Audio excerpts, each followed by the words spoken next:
좌우 옆분과 인사 나눕니다. 인사를 크게 인사해야 돼. 바라보면서 사랑합니다, 축복합니다, 11조 하십니까? 인사합시다. 오늘은 이제 축복의 열쇠가 되고 가장 신앙생활에서 기본이 되는 5가지 축복의 말씀 중에 네 번째 헌금에 관련된 말씀을 전하려고 합니다. 헌금에 관련된 설교는 보편적으로 1년에 한 차례씩 연초에 하게 되는데 오늘 본문에 나오는 말씀의 중심을 통해서 헌금과 11조에 관련된 말씀을 전하려고 하는데 첫 번째 우리가 축복의 열쇠 중에서 가장 기본이 되는 것 중에 첫 번째 뭐라 그랬죠? 구원받았습니까? 라는 제목 드렸죠. 그럼 구원받은 사람의 반응이 두 번째 뭘까요? 예배고요. 바로 예배 드리는 이 장소는 내면적인 교회와 외면적인 교회가 있다고 그랬죠. 누구든지 주는 그리스도시요 살아계신 하나님의 아들입니다라고 고백한 사람들은 그 고백한 자들 안에는 누가 계신다는 거죠? 성령이 계셔서 성령의 전인 줄 알지 못하느냐. 바로 내 자신이 교회요 곧 성전이라는 것과 외면적인 성전은 주의 이름으로 고백한 사람들이 두세 사람이든 100사람이든 1000사람이든 10,000사람이든 간에 주의 이름으로 모인 곳이 곧 교회요 성전이라고 하는 것입니다. 여기 이 건물 자체가 교회와 성전이라기보다는 여러분들이 주의 이름으로 모여진 이 자리이기 때문에 이 건물과 상관없이 이 자리는 곧 하나님의 교회라는 것을 이제 보게 되고요. 이 교회 관련된 이야기는 너무나도 광범위하기 때문에 지난주에 1시간 짧게 말씀을 전했지만 우리가 다 그 교회 관련된 말씀은 다 알 수가 없죠. 그래서 더 말씀을 계속 드려야 되고요. 그 다음에 가장 또 네 번째는 바로 예배 속에는 반드시 뭐가 있어야 되냐면 헌금이 있어야 된다라고 하는 겁니다. 이것은 바로 뭐냐면 사람들이 만들어내고 지어낸 말이 아니라 하나님의 어명이고 하나님의 명령입니다. 그래서 예배는 항상 뭐가 있습니까? 빈손으로 오지 않고 하나님께 반드시 예물을 올려드리는 것이 성도의 기본적인 도리다라는 것을 성경에서 언급을 합니다.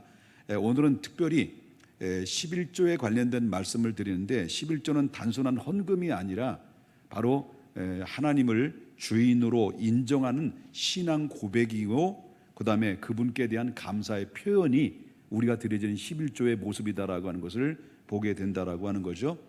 여러분, 이스라엘 백성들은 온 열방 가운데서 제사장 나라로 하나님께로부터 부름받았어요.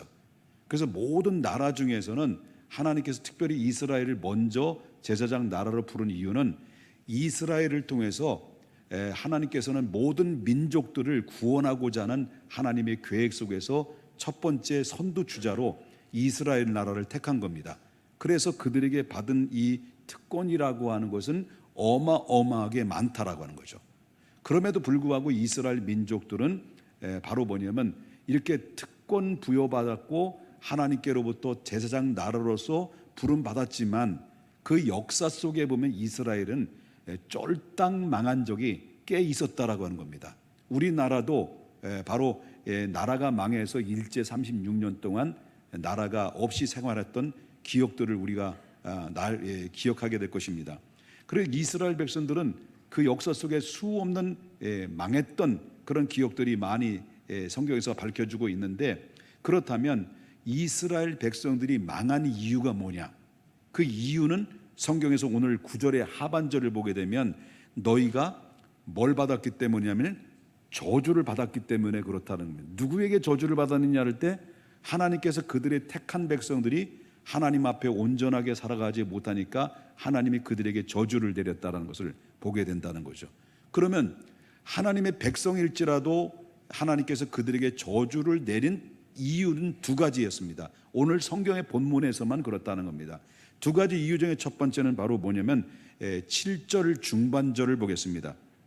너희가 나의 뭐라 그러죠? 뭘 떠났다는 거죠? 규례를 떠나. 그러니까 하나님께로부터 저주를 받았던 것 중에 첫 번째가 너희가 나의 뭘 떠났다는 거예요? 규례를 떠났다는 겁니다. 규례를 그리고 지키지 않았다. 그러면 여기서 나의 규례를 떠났다라고 하는 것은 곧 누구를 떠났다는 걸까요? 하나님을 떠났다는 것과 마찬가지라고 하는 것입니다. 여러분, 이스라엘 역사를 보게 되면 바로 이스라엘 백성들은 야곱의 자녀들 70명이 요셉에 의해서 애굽으로 이주를 하게 되죠. 이민을 가게 되죠. 그 70명이 이제 430년 만에 200만 명으로 이제 생육하고 번성하는 그런 축복을 받게 됩니다. 그런데 문제는 애굽에서 430년 동안 인구는 늘어나는데 애굽에 의해서 바로 노예 생활을 해야 됐다는 거죠. 그래서 하나님께서 430년 만에 이스라엘 백성들을 바로 뭐냐면 이 극적으로 기적적으로 그들을 이끌어내서 구출을 하죠. 해방시키고 그리고 이스라엘 백성들을 거룩한 백성으로 삼습니다. 그런데 문제는 바로 뭐냐면 이렇게 하나님의 거룩한 백성으로 삼아 주셨지만은 그러나 세월이 지나면서 그들은 점점 바로 뭐냐면 하나님의 말씀을 잊어버리고 그 다음에 서서히 하나님을 버리고 옛날에 섬겨왔던 그 우상 숭배를 다시 받아들이기 시작해요. 그리고 혼합주의, 다시 말한다면 이방 여인과 통혼을 하면서 혼합주의에 빠져들기 시작합니다. 이것이 바로 이스라엘 역사 속에서 이루어지는 그들의 슬픔이었다라고 하는 거죠. 하나님의 마음을 아프게 했던 거죠. 그러다 보니까 계속 하나님의 이스라엘 백성들에게 선지자를 보내서 경고의 메시지를 전달했으나 저들은 귀를 막고 하나님의 말씀을 거역했어요. 그러니까 하나님이 참다가 결국 어떤 일이 벌어졌습니까? 이렇게 영적인 쇠퇴기가 이루어지다 보니까 어떤 이스라엘에게는 뭐가 찾아왔습니까? 하나님이 그들과 함께 했던 손을 놓아버리니까 그 결과로 사회적으로나 도덕적으로나 경제적으로나 이런 위기가 찾아오게 되죠. 그러다 보니까 뭡니까? 이 나라가 힘을 잃어버리니까 그 틈새 속에서 외세에 의해서 침략을 받습니다. 그래서 이 바벨론 느부갓네살 왕이라는 이 왕으로부터 바로 바벨론 군대를 일으켜서 이스라엘이 쳐들어왔어요. 그래서 결국 어떻습니까? 이스라엘은 통째로 바벨론에게 떠넘겨지게 됐고, 그로 인해서 이스라엘 백성들은 바벨론으로 처참하게 젊은 사람들, 수다한 사람들이 포로로 끌려가서 이스라엘 백성들은 나라 없이 70년 동안 바벨론에서 노예 생활을, 포로 생활을 하게 되는 슬픔을 겪게 되죠. 그래서 결국 하나님께서 그럼에도 불구하고 이스라엘 백성들을 버리지 않고 70년 만에 다시 귀환을 하도록 합니다. 귀환을 해서서 이스라엘 백성들은 너무 감격스럽게 이제 자기 땅에 다시 찾아와서 무너졌던 성전을 다시 재건하는 데까지는 잘 했는데, 이제 경기가 나을 줄 알았더니 경기가 나아지는 않아지고 결국 어떻습니까? 그러다 보니 그들은 하나님에 대한 또 예배에 대한 열정이 식어지기 시작하죠. 그러다가 이스라엘 백성들은 하나님에 대한 관심이 기울어졌던 것들이 이제 결국 어떻습니까? 서서히 희석되기 시작하면서 또다시 옛날의 버릇이 들어오기 시작합니다. 이제 우상을 받아들입니다. 이방인들이 섬기는 이 이방신을 한번 우리도 섬겨볼까 해가지고 조금씩 받아들이다 보니까 그들은 우상으로 젖어게 됐어요. 그래서 이방인들을 섬기는 동시에 하나님을 섬기고, 그 다음에 혼합 종교가 바로 다 자연적으로 혼합 종교가 발생이 되고 말았습니다. 그러다 보니까 뭡니까? 이 혼합 종교에서 이루어지다 보니까 결국 그들은 같이 오랫동안 함께 살았던 자기 아내를 내다버리고 그리고 이방 여인을 취합니다. 그 통혼이 이루어지게 되죠. 이렇게 관심이 점점 멀어지다 보니까 결국 이스라엘 백성들은 결국 쫄딱 망하게 되는 이런 사례가 있어요. 왜 쫄딱 망합니까? 하나님이 여태까지 붙들고 있었던 손을 놔버리니까 그들은 힘이 다 빠져버리고 능력이 없고 경제력으로 모든 것이 무력화돼 버리다 보니까 결국 그들은 쫄딱 망하게 되는 원인이, 그것은 바로 하나님을 떠난, 다시 규례를 떠난 결과의 물이라는 것을 성경에서 첫 번째 원인을 꼽고 있다라고 하는 것이죠. 여러분, 우리 민족도 마찬가지입니다. 우리 민족은 지금 어떤 상황이었습니까? 지금 정치적으로 볼 때도 상당히 어려운 상황에 있습니다. 야당이든 여당이든 바로 이데올로기라고 하는 사상에 의해서 결국 어떻습니까? 나라가 분열되고 그리고 본질을 잃어버리고 어디가 목표인지도 분별력이 없는 이 시대 속에 살고 있다라고 하는 거죠. 어쩌면 우리 민족이 이대로 그냥 이대로 방치하게 되면 우리가 경제적으로 11번째 잘 사는 선진국이 됐다 할지라도 아직까지도 이 강대국에 의해서 이 눈치 보고 저 눈치 볼 수 있는 상황 속에서 우리가 살아가고 있다는 거예요. 어쩌면 우리가 자칫 잘못하면 이제 다음 세대들에게 바로 모든 우리나라의 주도권은 중국이나 아니면 미국이나 아니면 통째로 북한에도 넘겨줄 수 있을 수 있는 가능성들이 우리는 배제할 수가 없다는 것을 보게 된다는 거죠. 그럼 그 이유는 뭘까? 그 원인이 뭘까? 그 위기는 뭘까라고 할 때 정치적으로 문제 때문에 그런 것도 아니고 이데올로기의 어떤 사상에 의해서 이루어진 것이 아니라 가장 그런 위기를 만나는 성경의 역사를 보게 되면 하나님의 백성이 하나님을 잃어버리고 하나님을 규례를 떠나면 그 나라는 통째로 힘을 잃어버린다는 거죠. 이 나라에 아직도 희망은 어디에 있습니까? 정치에 있는 게 아닙니다. 교회에 있는 겁니다. 교회가 바로 서면 이 나라에 희망이 있는 것이고 교회가 바로 서지 못하면 이 나라는 희망이 없는 거예요. 그렇기 때문에 중요한 것은 이 나라 민족이 바로 설 수 있는 유일한 통로와 매개치는 우리 다음 세대에게 아름다운 족적을 물려줄 수 있는 한국교회에 달렸다는 것입니다. 한국교회가 하나님 앞에 바로 서게 되면 이 나라는 희망이 있는 것이고 한국교회가 서서히 영적으로 쇠퇴기에 접어들게 되면 이 나라는 희망이 없게 된다는 거. 어쩌면 통째로 중국에 넘길 수도 있고 통째로 미국에 넘어갈 수도 있고 통째로 북한에도 넘어갈 수도 있는 이런 상황에 이루어진 것은 정치의 문제가 아니라 사상의 문제가 아니라 한국교회의 키가 달려있다는 것을 우리가 볼 수 있다라고 하는 거예요. 여러분 내 신앙에 병들었다는 신호가 뭘까요? 여러분 우리가 신앙생활하면서 항상 충만한 건 아니에요. 저도 목사지만 항상 충만한 거 아닙니다. 우리가 신앙생활하다가 우리가 신앙에 병이 들었다는 신호가 바로 뭐냐고 말한다면 어느 순간부터 우리가 하나님에 대한 관심이 사라지기 시작합니다. 그리고 어느덧 내 입가에서는 늘 하나님 앞에 찬양이 울려 퍼지고 하나님 앞에 찬송이 울려 퍼졌던 이 찬양의 입가에서 흘러나오는 소리들이 어느 순간 임영웅이라고 하는 노래가 내 입에서 슬슬 기어 나오기 시작하면서 바로 사람들과 마음의 생각을 빼앗기는 일들이 벌어집니다.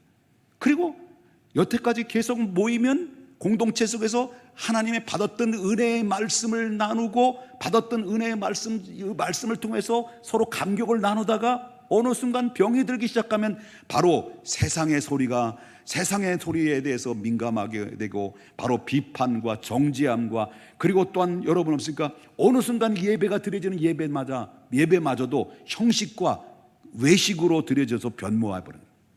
그러니까 설교가 들어올 수 있겠습니까? 설교가 들어올 수 없죠. 그러니까 은혜를 받지 못하다 보니까 뭡니까? 늘 내 마음속에는 은혜가 사라지니까 부정과 부평과 불평과 원망이 내 안에 사무치게 일어나다 보니까 뭡니까? 사람을 정죄하고 남들을 평가절하하는 이런 부정적인 사람으로 전락하게 되는 것이 이게 바로 뭐냐면 가장 우리에게 위협적인 신앙의 병든 증세라는 것을 우리가 보게 된다라고 하는 것입니다. 자, 이렇게 예배 본질을 잃어버리게 되면 그 현상에서 나타난 것이 바로 뭐냐고 말한다면 그때 당시 이스라엘 백성들이 영적인 쇠퇴기에 접어들다 보니까 그 다음에 이루어지는 그들의 습관이 바로 뭐냐면 서서히 하나님의 것을 손을 대기 시작했습니다. 그 하나님의 것을 손을 대기 시작하는데 그 하나님의 것이 뭐냐고 말하는데 오늘 본문에서는 8절 상반절에 이렇게 이야기합니다. 사람이 어찌하여 누구의 것을 도둑질했다는 거예요? 하나님의 것을 도둑질하였느냐라고 말합니다. 그러면 그 하나님 것을 도둑질했다라는 이것이 내용물이 무엇이라고 그랬습니까? 8절 하반절에 보니까 이는 곧 뭐라고 그래요? 11조와 봉헌물이라고 말합니다.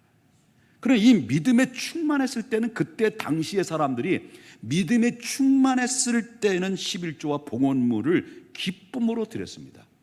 그런데 서서히 내 안에 믿음이 사라지고 영적으로 병들기 시작하면서 서서히 예배 본질을 잃어버리게 되고 나서부터 어떻게 해서라 또 구실을 찾아서 하나님 앞에 드렸던 11조와 헌금을 드리지 않게 된다는 거예요. 구실.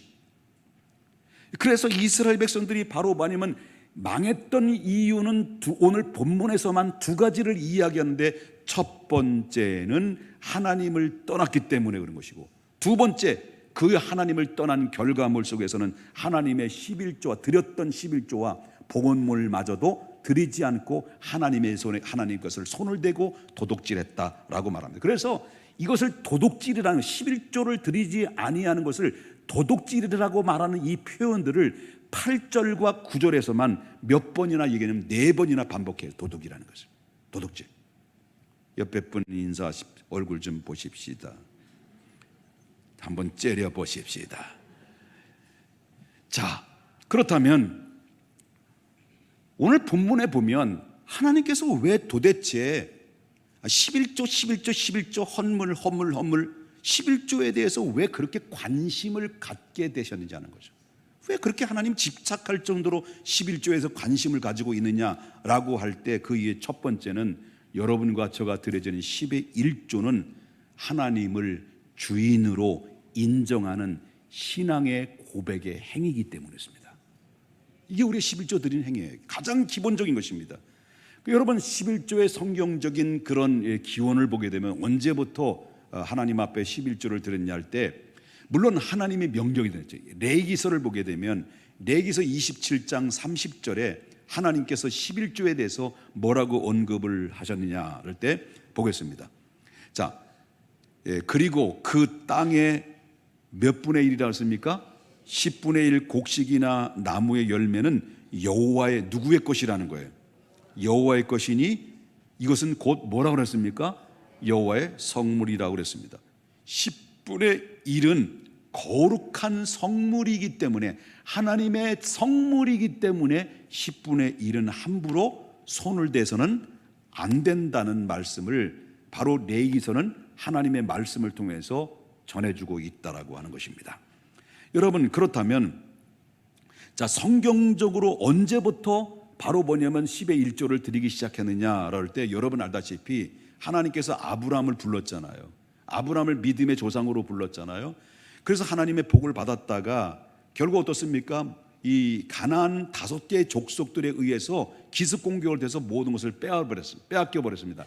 그것을 다시 찾기 위해서 가나안에 들어가서 그들에게 전쟁을 일으켜서 그들 싸워서 빼앗아서 이제 들어옵니다.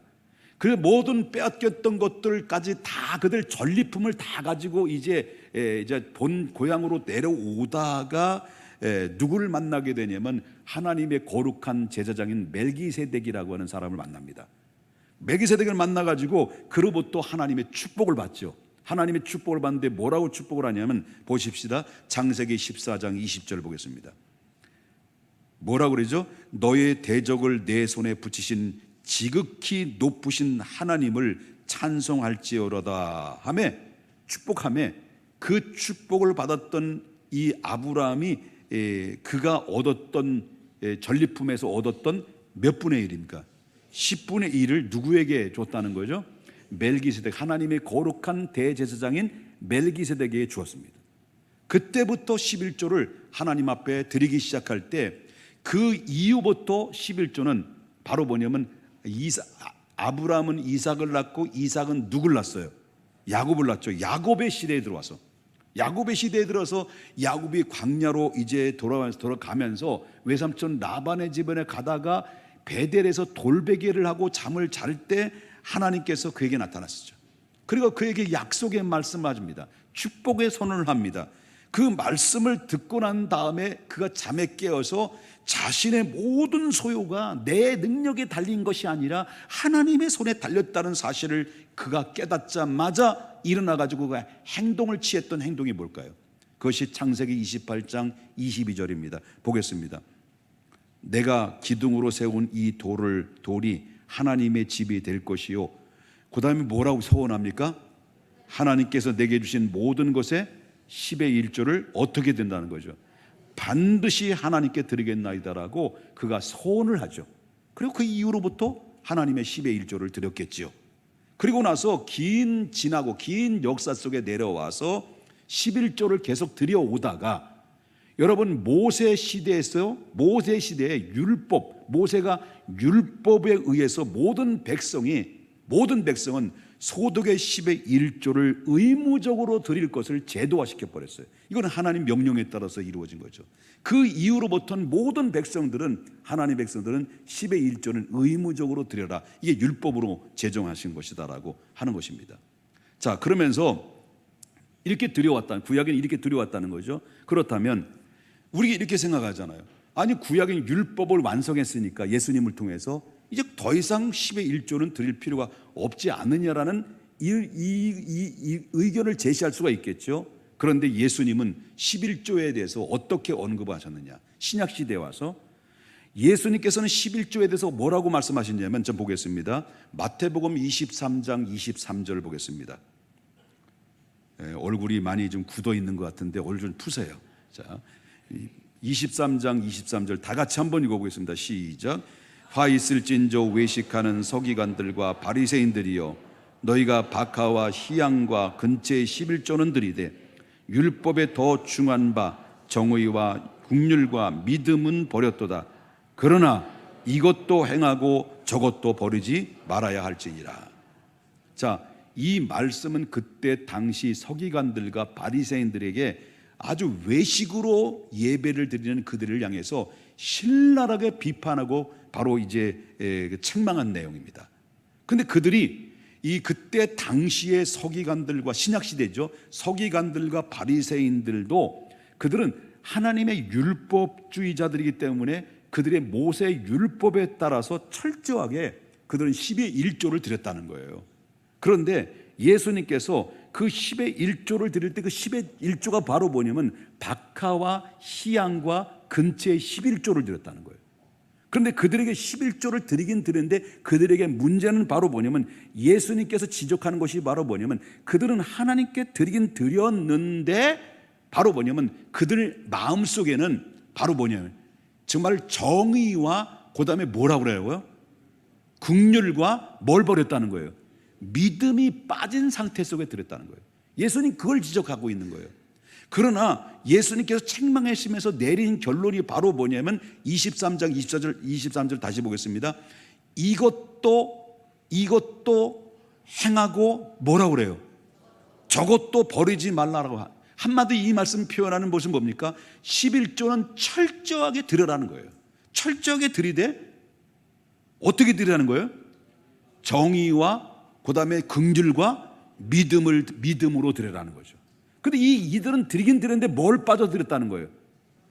그러니까 정의와 긍휼과 믿음이 빠진 상태 속에서 그냥 외식으로 드렸다는 것을 예수님이 책망하시는데, 그러나 이것도 행하고 저것도 저를 버리지 마라. 11조는 계속하되 너희가 정말로 이 정의와 긍휼과 믿음을 저버리져라 안 된다. 같이 우리가 믿음으로 그렇게 드려야 된다는 것을 강조. 그러니까 이 10의 1조는 율법의 완성이니 뭐 하니 그래서 끝났다라고 하는 것이 아니라, 11조는 바로 11조를 드릴 필요가 없는 것이 아니라 구약 시대부터 신약 시대까지 지금 오늘날이 이르기까지 영속적으로 실행되어야 될 신앙적 생활 규범이라는 것을 성경에서는 분명히 언급하고 있다는 것을 봅니다. 그래서 저와 여러분이 지금까지 11조를 드린 분도 있고, 그리고 11조를 드려야 되는지 말아야 되는지 바로 뭐냐면 갈등하는 분들이 있지만은, 그러나 성경에서 말하는 우리가 드려져야 될 11조는 어떻게 드려야 되는지, 성경은 어떻게 말하는지, 하나님은 어떻게 약속하시는지를 정확하게 알고 드릴 필요성이 있기에 1년에 한 차례씩 여러분의 11조의 말씀을 통해서 전해지는 것이다라고 하는 것입니다. 11조를 안 하면 저주를 받습니다, 이런 차원이 아니라는 거예요. 이건 협박하는 것이 아니라는 거예요. 내가 드려진 11조는 왜 드려야 되는지, 드리면 어떤 결과인지를 정확하게 알고 드릴 때 그것이 복이라는 것을 믿으셔야 될 줄 믿는 거예요. 그리고 11조를 드리는 자에게는 분명히 하나님께서 가만히 있겠냐는 거죠. 하나님을 규례를 떠나지 않고 다시 돌아올 때, 그리고 하나님 앞에 10의 1조를 온전히 하나님 앞에 드려졌을 때, 그 온전히 드려지게 되면 하나님의 반응은 어떤 반응으로 약속하시느냐라고 할 때, 첫 번째는 하늘 문을 열어주신다는 거죠. 하늘 문을. 자, 보겠습니다. 10절 보겠습니다. 10절. 만군의 여호와가 이르노라, 너희의 온전한 10의 1조를 창고에 들여 나의 집에 양식이 있게 하고 그것으로 나를 시험하여 내가 뭘 연다는 거죠? 하늘 문을 열고 너희의 복을 쌓을 곳이 없도록 붙지 아니하나 보라 라고 말했습니다. 여러분, 성경을 어디를 봐도 하나님을 시험해 보라고 하는 말씀이 없이 딱 한 구절이 여기 나와요. 성경 전체에서 하나님을 시험해 보라는 말씀이 딱 한 구절이 나오는데 오늘 본문이에요. 하나님은 절대로 시험해서는 안 됩니다.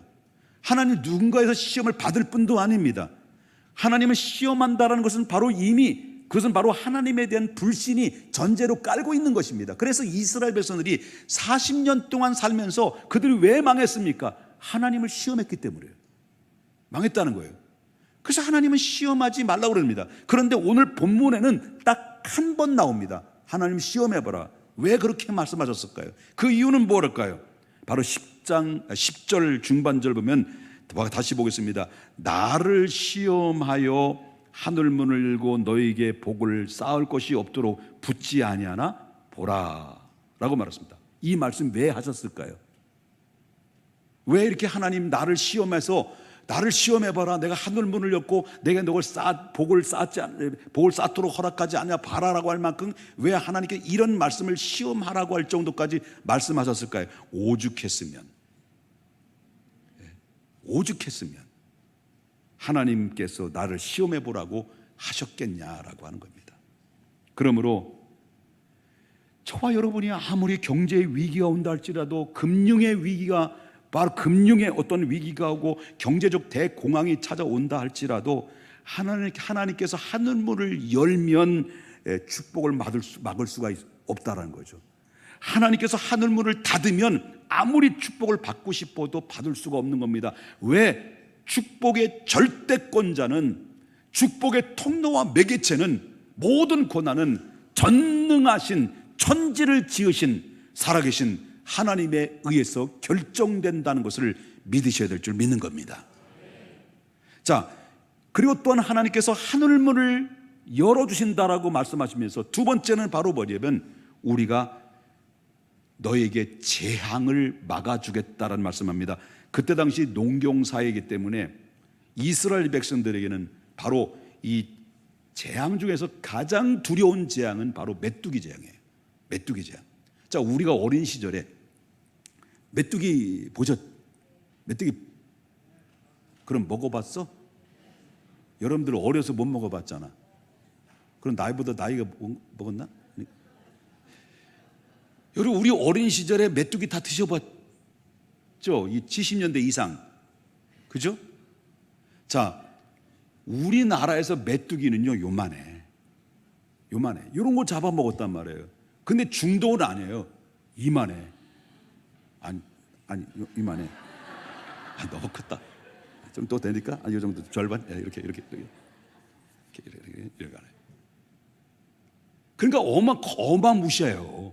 그리고 이 떼거리들이 몰려오면 순식간에 갉아먹는 이 폭식이죠, 폭식. 그러면 그 농산물은 완전히 벌거벗어 버려요. 그러니까 한마디로 말한다면 쑥대머리 되는 거죠. 이게 맞는 얘기인가 모르겠는데 맞아? 그러니까 완전히 다 갉아먹은 농산물이 완전히 촉토화돼 버리는 거죠. 그런데 하나님이 그거를 어떻게 했다는 거예요?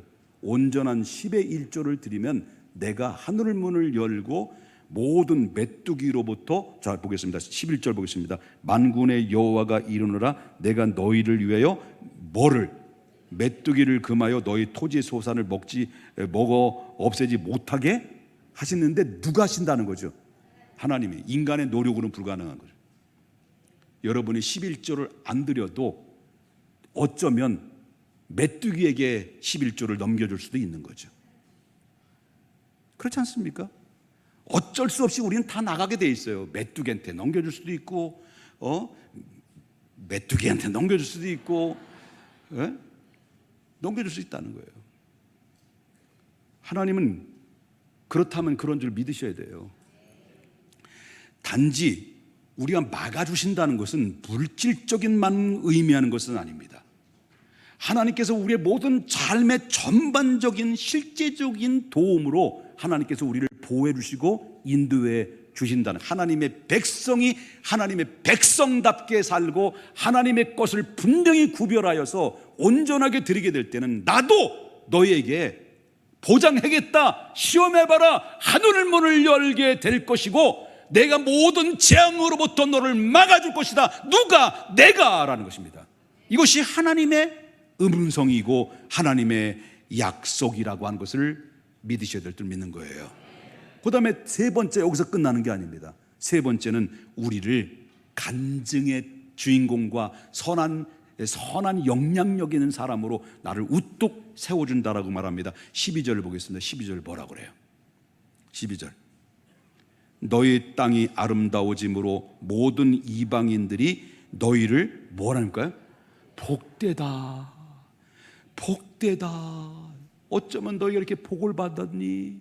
넌 어떻게 복을 받았니? 할 만큼 이방인들이 우리가 복을 받은 거에 대해서 부러워하고, 그럼 부러워하니까 우리 자동적으로 축복의 주인공이 되니까 이렇게 하나님을 잘 믿음으로 하나님의 주신 이 하늘문을 열고 재앙을 막아주시고 하나님의 복을 받았으니까 결국 어떻습니까? 나는 자동적으로 사람들로부터 영향력 있는 사람이 되면 그 안에서 내가 믿는 하나님을 소개할 때 그들도 주님 앞에 도전받고 돌아오는 놀라운 간증의 주인공으로 세워지게 된다라고 하는 것을 믿으셔야 될 줄 믿는 거예요. 그러므로 사랑하는 여러분, 우리도 역시 11조에 충성함으로써 삶의 영역 속 하나님의 도우심을 경험하는 하나님의 주인공이 되어야 된다라고 하는 것입니다. 말씀을 맺으려고 합니다.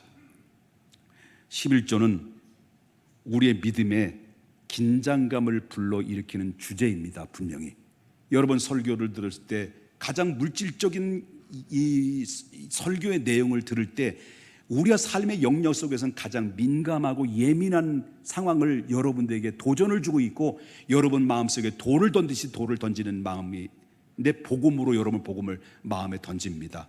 어쩌면 여러분 이 설교를 들을 때 어떤 분은 믿음으로 공감하는 사람이 있는가 하면 아직도 갈등이 있고, 어떤 때는 부정적인 마음으로 마음이 닫혀질 수도 있습니다. 그러나 한 가지 분명한 것은 하나님을 믿으시냐라고 하는 겁니다. 하나님이 여러분 살아계심을 믿으시냐라고 하는 겁니다. 여러분이 하나님을 신뢰하는 겁니다.